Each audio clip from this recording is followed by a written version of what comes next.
Thank you all for participating. Maraming salamat na narito kayong lahat. Alam ko na-recess tayo at hindi tayo araw-araw pinapapasok ngayon. Pero hindi naman 2 days a week. So simulan na natin. Huyu, Madriaga. Sinungaling ka, Madriaga. Naku, hindi ko mabuo yung pangalan nito. At ang lahat ng gustong marinig at pakinabangan ng mga kasinungalingan mo ay may naghihintay na kwarto sa impyerno. Ako, bilang senador at kapatid ni Bonget, 10 ng mga tunay na nakakaalam ng pangyayari ay may moral na pananagutan na pabulaan at itama ang nakakasukang kasinungalingan ni Madriaga. Inuulit ko, sinungaling ka, Madriaga, at hindi ako papayag na gamitin mo at ng mga kasamahan mo ang oras, ang espasyo, ang dignidad ng kahit na anong opisina o sangay ng gobyerno. Isasalaysay ko ang mga pangyayari noong 2021, ang tunay na pagbuo ng UNITEAM. Maraming nagtatanong, maraming naghahaka-haka, higit sa lahat, may nagsisinungaling diyan sa Kongreso. So unang-una, no such thing as yung mga term, ano ba yan? Paghahati ng term, ano ba yun? Sinabi na meron daw alyansa and magte-term sharing. Nako, talaga naman kasinungalingan yan. Okay, na next slide na tayo. Ang unang pagtitipon at pag-uusap tungkol sa Vice Presidency, noong May 29, 2 days before the birthday of our VP then. Nag-lunch date kami sa Primus Bistro sa Davao. Naalala ko pa kasi bago eh. Tapos, first time na nag-usap ng matagal-tagal si Bongbong at si Inday Sara. Tapos nag-greet kami at syempre nagpahaging kami na kung maaari si Bongbong na ang maging VP ni Inday Sara. Kasi alam naman natin, namamayagpag sa lahat ng survey si VP noon, Mayor Inday siya, bilang presidential bet. Ika nga, walk-over sana. Kasi nakaupo pa yung tatay niya at napaka-popular niya mismo. Ngunit nung August 5, maalala ninyo, sinabi ng PDP Laban, ine-endorso si Bongo and Rodrigo Duterte as VP. Yun ang official statement. Pero ang walang hiyang Madriaga na yan, ang sabi a few months before November 21, nakumbinsi ni Bongbong si PRRD na si Inday ang maging VP sa kanya. Hindi ko talaga maintindihan ang pinagsasabi niyan. Maliwanag na ang PDP may sariling lakad, may sariling mga kandidato, hinding-hindi si Bongbong. Nag-umpisa kami mag-usap-usap sa isang GC noong September 7, nag-uusap na kami, pero nag-decide ako, mag-GC na tayo. At sa awa ng Diyos, kahapon, sa yamot ko, sa inis ko, dyan, sa sinungaling na yan, na hanap ko ang aking lumang cellphone, andito. At as usual, Samsung na may note, at nakita ko yung aming pagte-text, yan, nabuo ang isang grupo, kasama ng ilang kamag-anak, na kamag-anak rin ni Inday, kamag-anak rin namin. Makikita nyo, September 8, dineklara na Go Duterte na ang standard bearer. Walang Bongbong, walang Sara. Ang sinungaling talaga. Pagkatapos, September 10, sabi nga, duda na si Presidente o si Sara ay tatakbo. Sinabi ni Mayora noon na silang mag-ama may deal. Isa lang ang tatakbo sa kanila sa national. Hindi ko maintindihan ang mga claim nitong taong ito. Tapos, in-endorse, September 19, magulo talagang panahon na yun eh. Si Pacquiao naman ang in-endorso.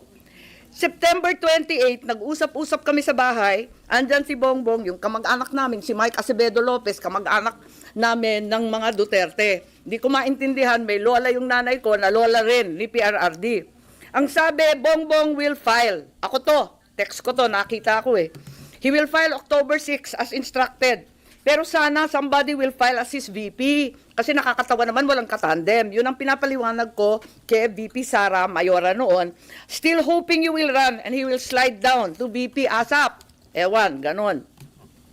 Ngayon, ang sagot naman ni VP, tulad ng sinabi niya sa media, naku, ang usapan namin ni PRRD, VP na siya sa PDP. Ako, mayor na.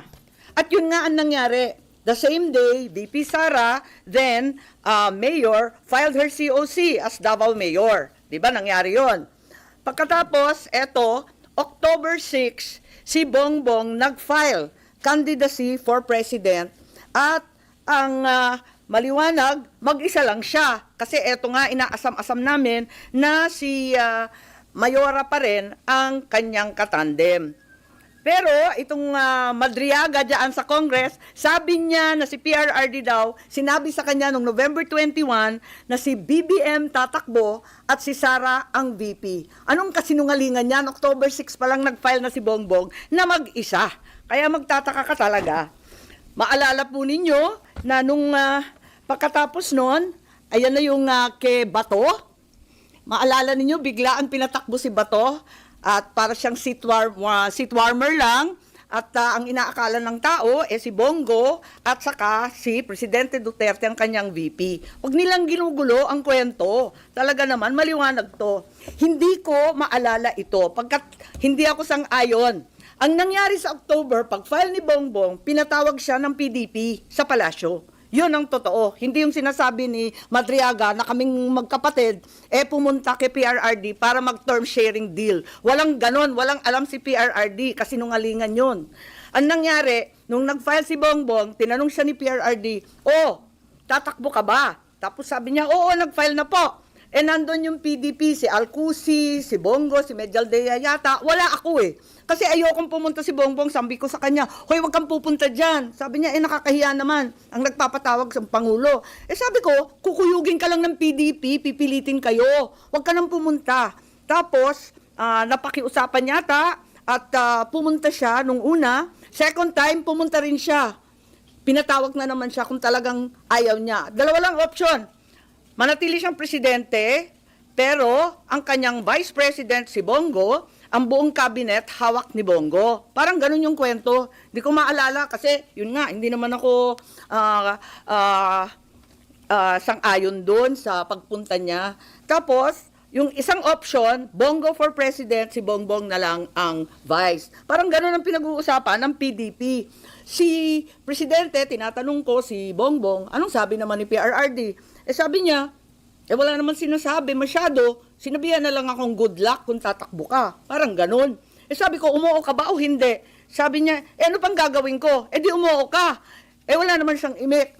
Later on, ang pagkasabi ng mga PDP, parang nagkasundo na daw sila ni Bongbong at na-onse raw sila. Pero wala ako doon. Kwinento lang ni Bongbong, pagkatapos ng meeting niya, pumunta sa bahay namin. Ngayon, tuloy-tuloy, pursigido pa rin ako na si VP Sara ang maging katandem ni Bongbong. Kinukulit ko siya. Tapos, nung bandang October 27, kasi nga nabalitaan na pinapatawag ng PDP si Bongbong, nagtatanong, sure ka ba na aatras si BBM sa PDP talks? Ayan, andito sa telepono ko. Andyan, nakikita ba? Ayan. Oo nga, grabe sa media. Hindi ko naman iniinsulto yung PDP, pero tapos na yung mga salita-salitang ganyan. Tapos, ang sabi ni Mayora noon, duda ko, mahina akong vice president. Sabi ko, mahina kang vice president kasi gusto naming lahat president ka. Magpa-survey ka. Kaya, nahanap ko nga, andito pa, pinaprint ko ulit yung mga survey. Nagpagawa pa siya ng survey. Hirap na hirap nga kami magpa-survey pagkat, eto nga, talagang undas nun All Saints Day noon, ang hirap maghagilap ng tao, pero kahit papano nakapag-produce kami ng survey at nag-presentation noong November 3 na tama nga ang kutob niya, mahina siya bilang vice-presidente kesa sa presidente. Kasi na-disappoint yung mga Sara All. Alam naman natin yon. Pero sabi ko, malakas ka pa rin, walang tatalo sa'yo. At yun, panay ang usap namin kung anong gagawin, kung anong dapat. At walang kinalaman to sa PDP at PRRD. May kanya-kanyang landas to Talagang magulo nun Makita ninyo, November 9, si Mayora nag-withdraw from the mayoralty race. Baste replaced her. So hindi ko alam yung mga November 21 ng Madriaga na yan. Pagkatapos noon, makita ninyo ang ating vice-presidente nag-resign sa Hugpong. Ayun, November 10 din yan. Tapos, noong November 11, sa isang kasal ng anak ni Senator Revilla, si Inday Sara sumali sa Lakas CMD para meron na siyang national party. Naghahanda na siya. Ayun. Pagkatapos niyan, nag-happy birthday na naman siya sa GC, ano? Happy birthday, Senator Amy. Many, many happy returns. Tapos, tinatanong ako sa telepono, ano naman ang birthday wish mo? Eh sabi ko, birthday wish ko, same as last year, Inday for President. So, hanggang sa dulo talaga, pinagpipilitan namin na siya talaga. Ayun. Tapos, November 12, ang liwanag naman ng statement ng aking kapatid.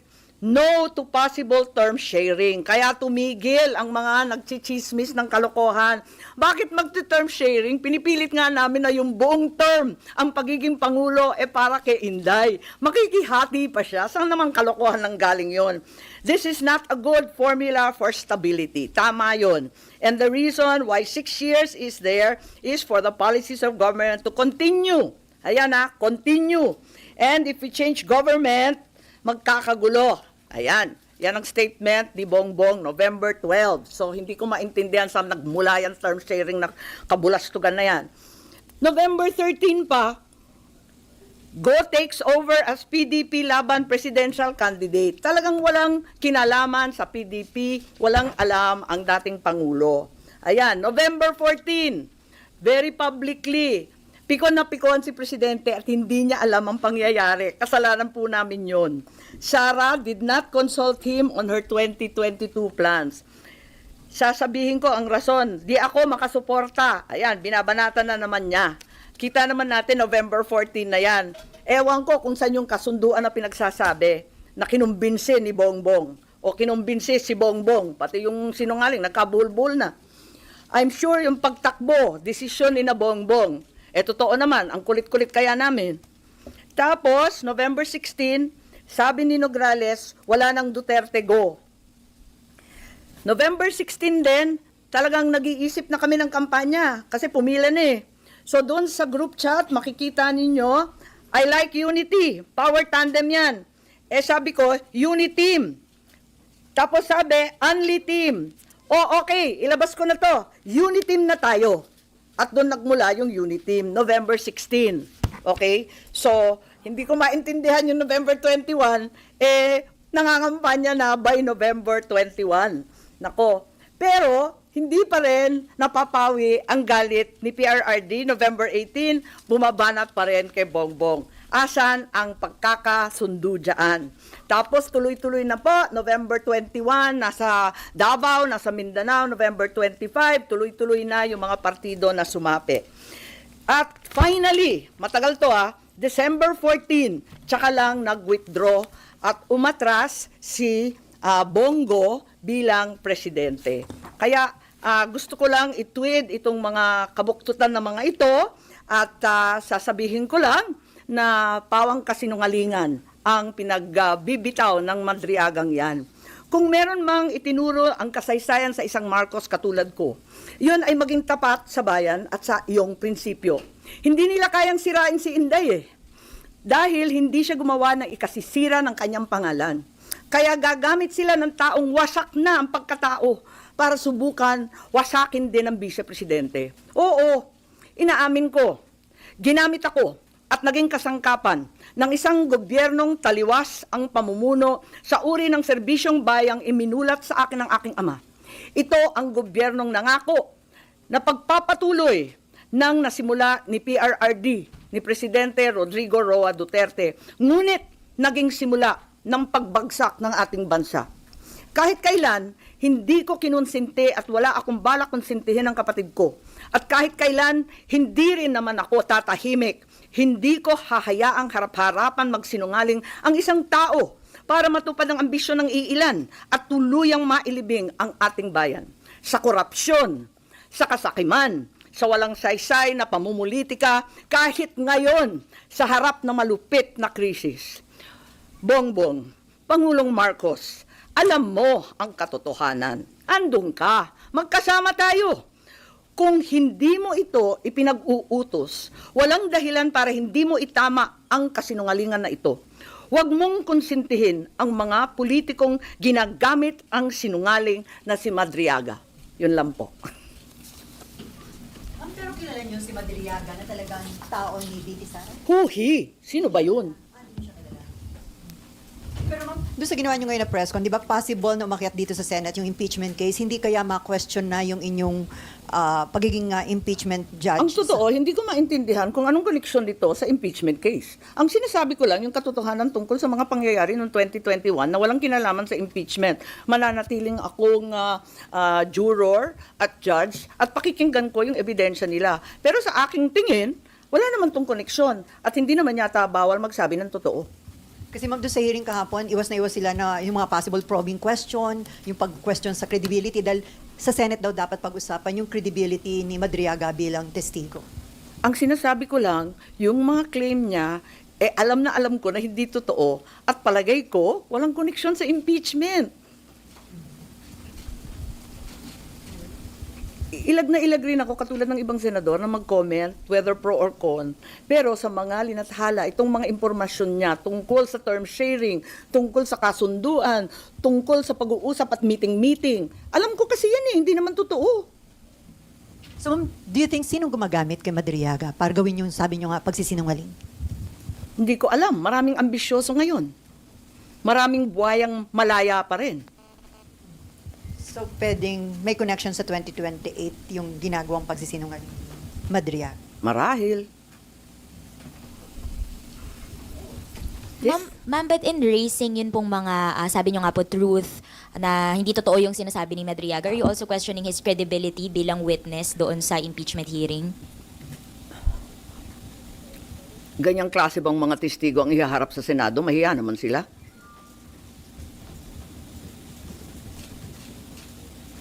But yung kahapon po na hearing, yun nga po as mentioned earlier, iwas po yung mga congressman daw na pag-usapan yung credibility. Meron pa pong na-strike off the record ng mga comments about credibility of Madriaga. Do you agree with that, ma'am? Pasensya, hindi ko napakinggan yung hearing kahapon dahil may hearing rin tayo dito yung tungkol sa Roblox, di ba? At naghahanap nga ako ng IME solution na matapos na kasi mga kabataan na nakasalalay dun eh.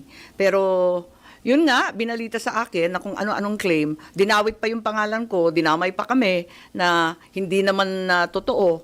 Talagang kinailangan talaga na tuwirin itong kabuktutan. Yes.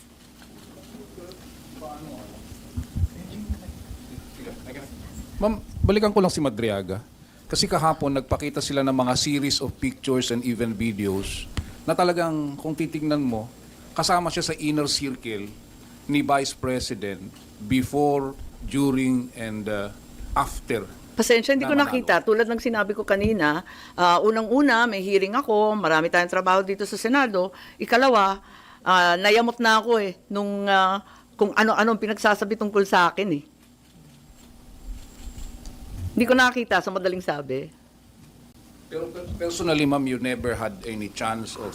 Sa dami ng tao sa isang kampanya, hindi ko na sure. Baka nandun, hindi ko alam. Pero hindi ko talaga siya nakilala. Ang nakita ko na lang, nagulat na lang ako, sino yung paiyak-iyak dyan? Ano drama yan? In terms of credibility, ang sinasabi niya, ma'am, hindi siya dapat pakinggan. Wala akong sinasabi sa credibility. Ang sinasabi ko, incredible yung sinasabi niya. Kasi nandun ako alam ko. Wala naman siya doon sa mga usapin namin. Hindi naman siya kasali sa GC. Po. Isa rin sa na-mention ni Madriaga, yun daw confidential fund ni VP Sara, hindi in 11 days but in 24 hours na 18 hours, di ba? How do you find that statement? Hindi ko alam, tulad ng sinabi ko, talagang hindi ko naman pinakinggan ng buo, nabalita lang sa akin na binanggit ako. Hindi ko pa nakikita yung iba niyang sinabi. So wala kayong prejudgment sa kanyang credibility, doon lang Doon lang talaga, doon sa term sharing. tungkol sa akin. Kasi klarong-klaro talaga sa akin. Ang liwa-liwanag, Nahanap ko pa yung telepono, andito pa yung mga survey na tira-tira. Naku talaga naman. Babalik ta rin niya lahat yan.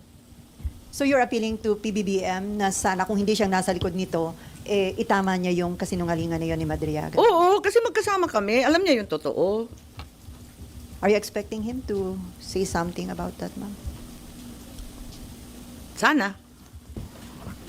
Yes po. Yun lang pong sinabi ni Madriaga na yung about term sharing. Ano po sa tingin niyo motive? Bakit niya i-float itong idea na Hindi ko alam. Wala ngang sense Talagang kabulastugan Bakit magti-term sharing samantalang nagmamakaawa na kami na si Sara magpresidente, makikishare pa ba naman yun? Anong kalokohan yan? At tulad ng sinabi mo, anong pakay nun? Anong purpose? For what ang term sharing? Ang ini-imply ba niya na nanggugulo ang mga Duterte kasi hindi na isatupad yung term sharing agreement? Yung ba ang implication? Hindi ko alam. It's all speculation on my part. I have no clue. I don't know the guy. Huhi na huhi ako dyan.